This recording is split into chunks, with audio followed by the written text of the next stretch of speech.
Hello, welcome to episode 2 of the 7 Living with the Planets. I'm Lucy Baldwin. And in this episode, I'm talking about why ritual is so powerful. And I'm just going to get in a little bit here into explaining kind of how magic works for those of you who don't know or might be new to this, because you might be familiar with astrology and you have placements and you have planets that are in signs in houses. And depending on how far into astrology you may have gotten, you might know what some of that means and you might not. And that's totally fine. But um, my husband likes to kind of he's got a PhD in chemical engineering. So I mean, he's a very scientifically minded person, but he does believe in magic. And he struggles a little bit with astrology, but I kind of had an argument with him. I think I may have won, which I almost never win arguments with my husband because he's usually right. And he believes that matter, the location of matter, affects each other. And he was talking about gravity and how gravity seems obvious to us in some sense, but it's also extremely mysterious. Like, why does the sun have this gravitational pull? It's not as intuitive as we kind of like it's kind of crazy when you think about it. It's this really heavy, dense thing. And so things are attracted to it. And why is that? We don't necessarily fully understand these things. We can calculate them and we can talk about them and act like we know what's going on, but it's kind of forces in general are kind of mysterious. Why are we pulled to the earth just because it has density and it is spinning? And it's when you get into physics. So I actually started my college career as a physics major before I kind of was like, I want to get a little more fundamental than this. And I went into philosophy, which then led me into the human mind. And I ended up getting a degree in cognitive science. But um, when you're studying physics, forces are treated as kind of mysterious. And we can measure them and we can quantify them and we can talk about them, which is more than we can do for the mind, by the way. But we don't really understand them. That would be really a far cry to say that we actually understand how they work. So, anyways, he was talking about gravity and kind of the great mystery of gravity. And especially when you think about black holes and space. And I took that opportunity to kind of say, yeah, it is very mysterious. And isn't it interesting how in astrology, you know, it makes total sense to me that where things are located when you're born leave like a kind of signature or have that impact on you, on how you're formed. Like, we know that there's this relationship between mind and matter. We don't know what the relationship is. Nobody understands that. Anybody who claims to understand that is full of it. They're lying. I know this because I studied it. It's like what my degree is language and the human mind and consciousness. And as in cognitive science, we actually study computer programming because I don't know, it's kind of an interesting complement to understanding the mind. And I will use those kinds of metaphors. We study psychology. We study linguistics because linguistics is a huge part of the human mind. Like, language is just so fundamental. And I'm going to talk more about language in a minute. We study anthropology and what did I miss? Philosophy, of course. So all of those are sort of painting this broader picture of what it means to be human and trying to understand the human mind. Because, like, there's something, anthropology, we're studying culture, which is an essential piece of the human mind, and how we relate to each other is so fundamental. And how do cultures emerge and what do they tell us about ourselves? And linguistics and psychology and philosophy is sort of the foundation for everything. Philosophy is the foundation for all the sciences, and I think a lot of people forget that. They want to kind of like leave out the messy, sloppy philosophy, because when we acknowledge the role of philosophy as being foundational we have to kind of accept that we don't know as much as we think we know. um, and that makes a lot of people, especially in the science community, very uncomfortable. And specifically the mind. We don't understand the mind. We don't understand how it's related to matter. We don't understand. We can't measure it. We can't quantify it. We can't understand it. We are it. We are minds. Like that is the most fundamental thing that we know that we are. And it is what all of our experiences are filtered through. So even our body, like we experience our body through our mind. And um, so yeah, this is what my whole sort of experience was all about, like delving into this world of understanding the human mind. And one of the things about the human mind that is so unique and so special is language. And it's special because we're the only species that we know of, and we've studied a lot of species, and we've looked for language in so many different species, and people have been trying for forever since this was a thing to claim that other animals have language, and they've never been able to do it because they don't. Because other species communicate, absolutely, they communicate. Um, Bees have very complex communication. Dolphins and whales have very complex communication. Um, there are other animals that communicate. Obviously, chimpanzees and other ape-like animals they can communicate, of course. Um, but the question is, are they using language to communicate? And so, in order to sort of understand how it is that they're not using language, we need to understand what makes language language. So, I promise this is going to get back to ritual. Uh, I am going somewhere with this. So, the thing that makes language so unique is that we're using symbols, words, that have no attachment to what they represent. So it's a completely arbitrary. The words that we use are arbitrary. That's why we can have so many languages and we have different words for the same thing in different languages. And, the word dog has nothing to do with a dog, and the word cat has nothing to do with a cat. And you can say those words in other languages, and those people will have a concept of what you're saying. They know what a dog is. Um, but the word dog is completely arbitrary. Like, I mean, it's not arbitrary in the sense that language evolves and becomes what it is over time. The same way that everything does. And there's a whole study of that, which is fascinating. But you can make up a language. So grammar is a big part of what makes language so unique, because we basically have these structures, these rules that we put these symbols together according to these rules, and it creates meaning. And the grammar is actually a really important part of it. It's called syntax. And a lot of people who study language and linguistics, they spend a lot of time trying to identify. There's a big push for like many, many years of trying to find like a universal grammar, some kind of like innate structures that we're born with that define language, or that make all languages sort of um, have as their universal structure. And they've never been able to identify such a thing. Some people kind of claim to, but it's just not compelling, because the structures are made up. Like we create them. So I think part of the reason why this is so like so interesting, and why they've looked so much for this, is because language is so universal among humans and only humans. So just as we're the only species that has language, we also all have language. It is completely, like, every single person um, has language. So even a deaf person born in a community with no other deaf people, so somebody who has no way to talk to other people, like can't hear, will learn. They actually invent what's called home sign. So them and their caregivers will make up a language.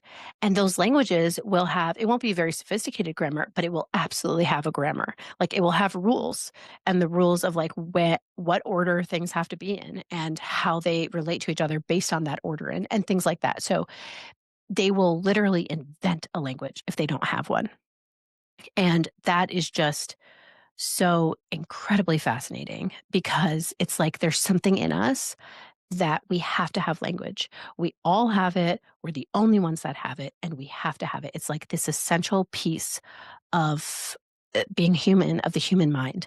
And it's so interesting because when you break it down, I've just sort of broken this down for you. It's like language is it's symbols and structures. That's what it is. So we're using symbols that, in the case of language, are arbitrary, and we're putting them in a structure. And with that, and this is kind of a cool property of language, we can say anything. It's infinite. The possibilities of things that we can convey is infinite. And so, a lot of people have tried to teach chimpanzees how to use language, and they can get them to say sentences, but the chimpanzees will never invent their own like sentences. Like they won't say things that don't like they can't okay, so like a toddler that's learning language will just kind of start adapting and adding on and applying grammatic rules kind of spontaneously without explicitly being taught. But the chimpanzees, I mean, these people spend their full-time job to try to teach them language. And I'm not trying to hate on chimps here, by the way. It's just what it is. Um, they will spend a full time trying to teach them language. And it's like they can produce sentences, but they're never going to do anything that's outside of what they've explicitly been taught. And so it's not that they don't know what it means, because they do, but they can't produce language. Like it's just not the same thing. And yeah, so there's very like clear reasons why it's not the same thing.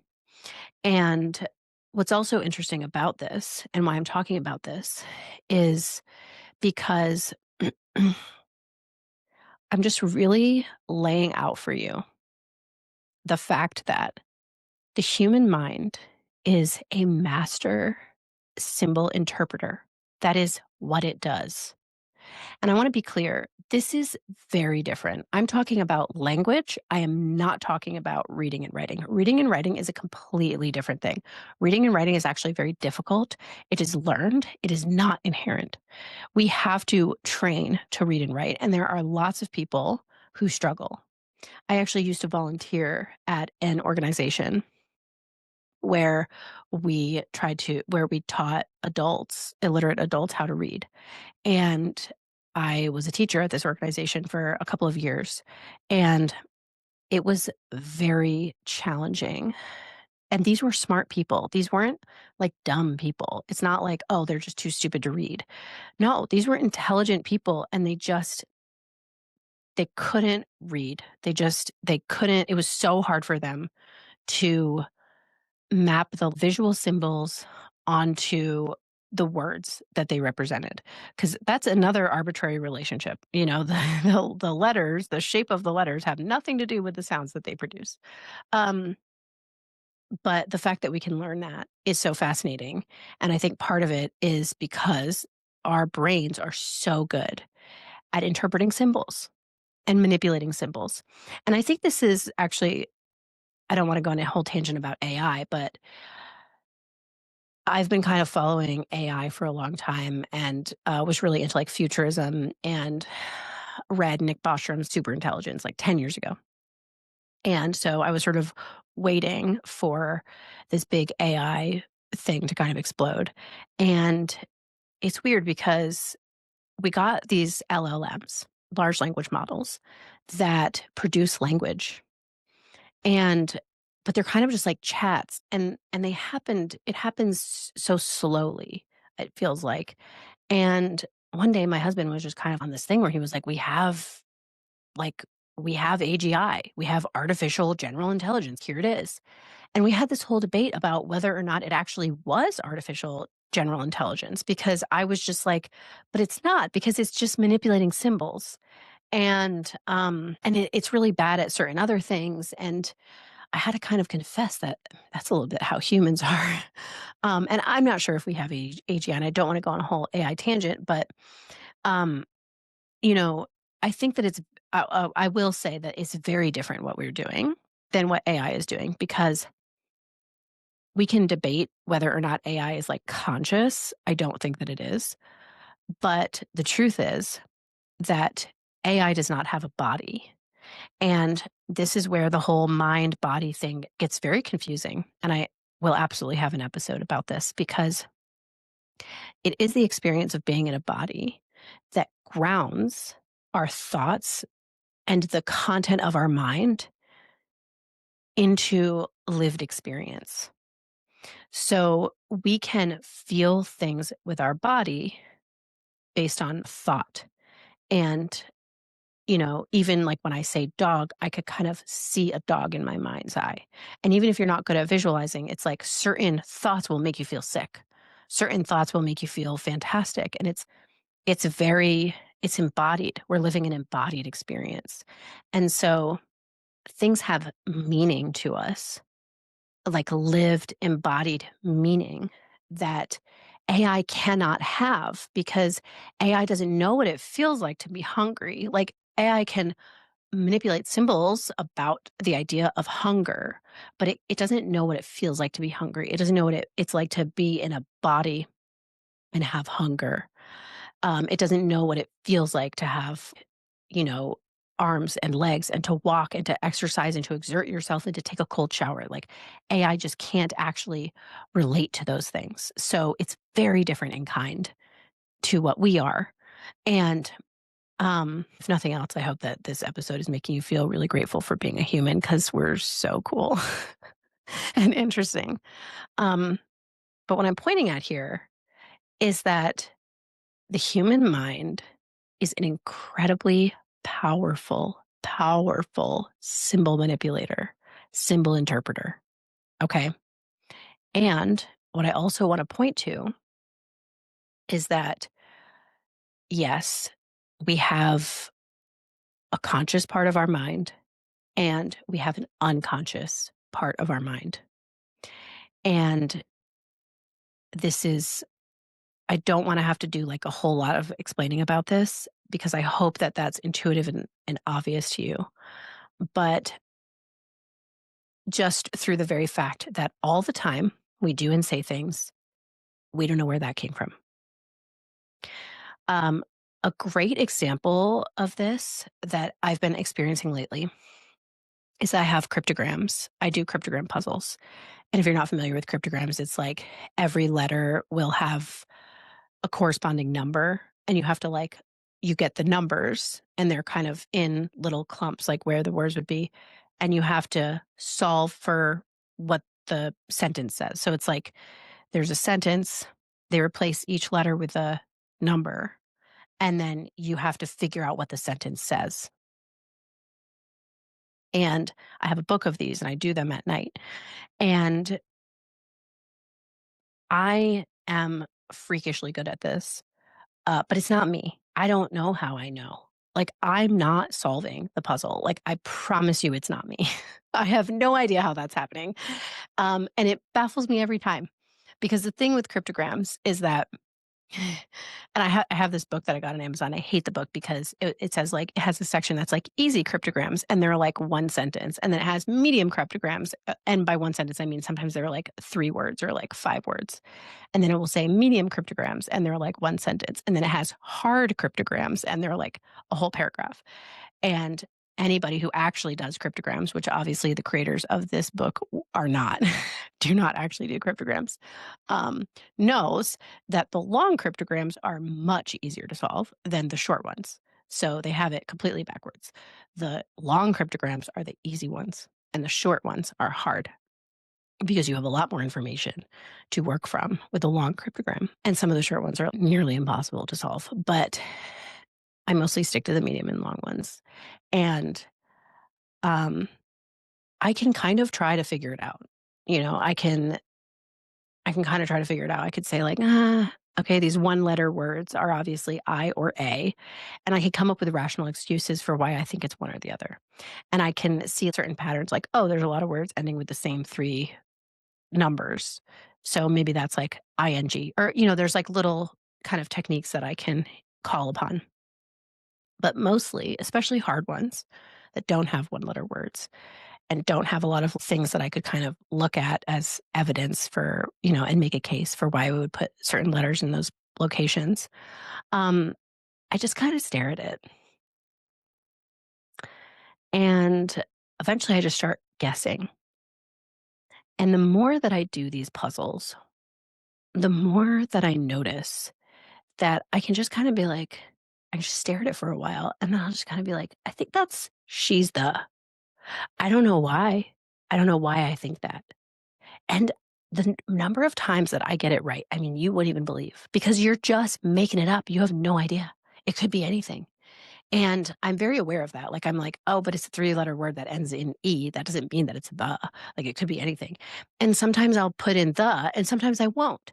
And when I won't, it miraculously won't be the. But the time that I did, it always was. It's like, what I'm trying to say is, other than I am a master cryptogram solver, which I am, um, what I'm trying to say is that it's not me. It's not me. It's my unconscious. And my unconscious is so much smarter than me, especially at these puzzles. But Bruce Lipton wrote an amazing book called Biology of Belief, where he basically says that, you're only actually driving yourself. You're only actually consciously in control of yourself, like maximum 5% of the time. It's kind of like how, you drive your car and suddenly you just arrive at the place. If you're going somewhere new, you're going to pay attention. But maybe not even because now we have navigation. So this is just something that is well understood that we are, we have a lot of stuff that we do that we're not even aware of. We are only actually in control of ourselves some small percentage of the time. And what this points to is that there's a unconscious, meaning there's a part of our mind that we're not aware of. We're not following its story. We're not tracking it. We're not hearing it think. And there's a lot of theories about the unconscious, and it's a part of our mind that is somehow connected to our body and our brain, which we don't know how those things are connected, but it's telling our heart to beat. And I mean, that is a function in the brain, but it's, I think, related to our mind also, our unconscious mind, which may or may not reside in space at all. It seems to be a different sort of thing. Um, Without going on a whole tangent about my philosophical views on that, I just want to say that I'm kind of like bring us back to ritual. And so our mind, and I'm going to review here, as humans, our mind is the thing that we have access to and knowledge of. It's what filters everything. It's what everything comes, it's like what we're actually experiencing. And it is a incredibly powerful symbol interpreter and manipulator.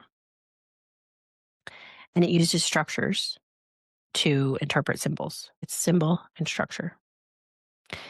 And it responds to all kinds of structures. Because again, as we see with language, they all have different grammars and there's no universal grammar. They are all different.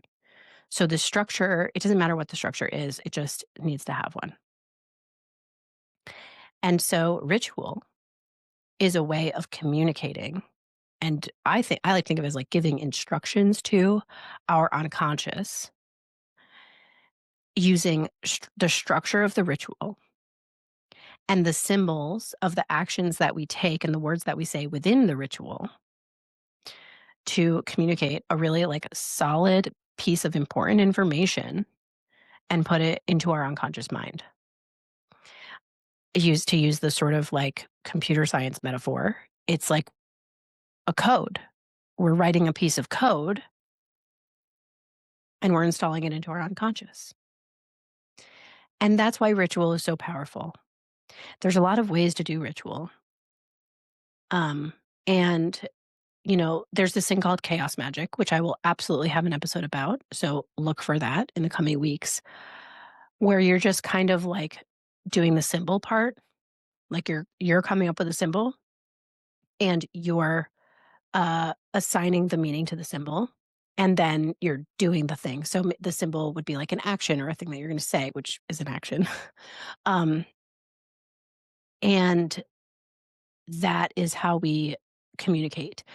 But the ritual element, and especially if we do rituals kind of in the same kind of pattern or similar pattern every time, we're setting up the structure for our unconscious to understand, like, oh, this is a command. This is something to pay attention to. It's like we're putting brackets around it and we're highlighting it in big yellow highlighter when we light a candle and call on a deity. And to take this a little bit further, and I'll get way more into this in future episodes, it's like the reason we work with the planets is because they have strong symbols already associated with them that our unconscious already knows. So when we call in those archetypes, our unconscious knows kind of like what we're dealing with. And it has this uh, sort of momentum that we can write it and we can use that symbol and we can benefit greatly from the power that already sort of resides within that symbol and that archetype.